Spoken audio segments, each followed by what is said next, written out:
Right then, okay.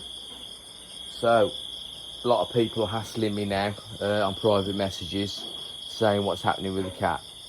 Right, a little bit more lively there. So what happened was this afternoon, looking at the cat again, I'm thinking, you know what, it's just not getting any better. Not much more movement. It's not eating any food I'm putting in front of it. So I thought, you know, let's have a little look. And I noticed it had its tail towards me, like the opposite to what it is now. And I looked and I thought I saw this glistening, and there was a hole in its back above its tail where lots of pests attack animals, just above the tail where they can't get to them, where they where they can't get their face round to bite it or whatever. And yeah, I saw lots of what appeared to be, looked like to me, threadworms wiggling around in a wet hole above the tail. And I thought, oh, that's not good. I looked further, right, okay, let's get, this could be the reason why it's sick. It can't be good to have worms all, you know, puddling around in a puddle of, wiggling around in a puddle of wetness. So, I asked the young Dang if we could go, and he said yes. So we jumped on the motorbike and sidecar Seleng, and we got off to the vets. Got there. Now, how to get this thing out of the cage, right? Because it's this is a wild cat. You know what I mean? It's a feral, right? So, anyway, we did. And it wasn't too bad, right? It didn't move around. I thought it was going to start fighting with us and everything. It was fine, right? Anyway, she then starts pulling out maggots. It wasn't what I thought, there was threadworms in there. It wasn't, it was maggots moving around. And so she took about 9 or 10 maggots out of one hole. Then there were some other holes all round the tail, right? And yeah, she got them all out, and she put some cleaner in there, iodine. She put some powder in there that was going to clean them, and then she gave it an injection. And then she said, she looked at its face. She's only young, you know. She's only young. There was an old vet there who died. He was the father, and the son, who is not a very nice person really, actually, drives around this great big car. He's just decided he can't be a vet. He's not interested. So for a year they had no actual vet there in the vet, and just sold things, you know, like animal food, bits and pieces, collars, just paraphernalia for animals, for pets.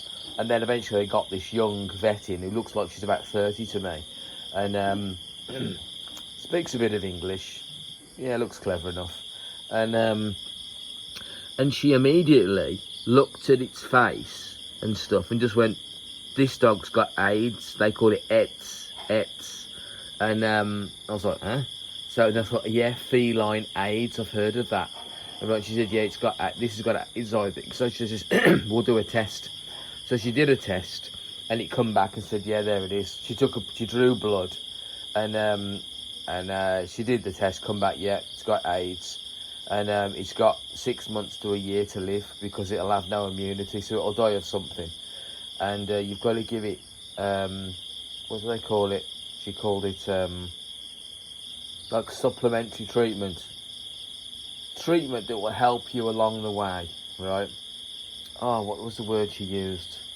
Can't think of it now. Anyway, she gave it some kind of steroid and what have you, and some this and that, you know, and that's it. So I said, I'm not keeping this thing going, like basically giving it AIDS medication, right, for the rest of its life, you know. So I said, just give us the minimum. That still cost 700 baht. So I've got some tablets to give it every day.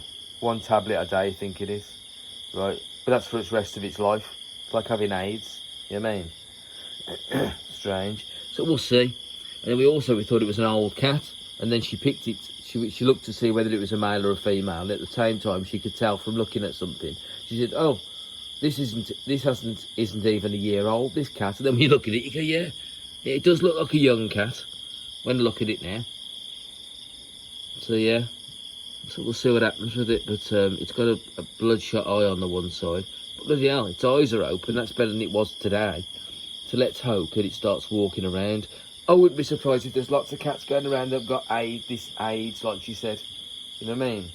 So, you know, but obviously, if you've got AIDS, what happens is it's acquired immune deficiency syndrome.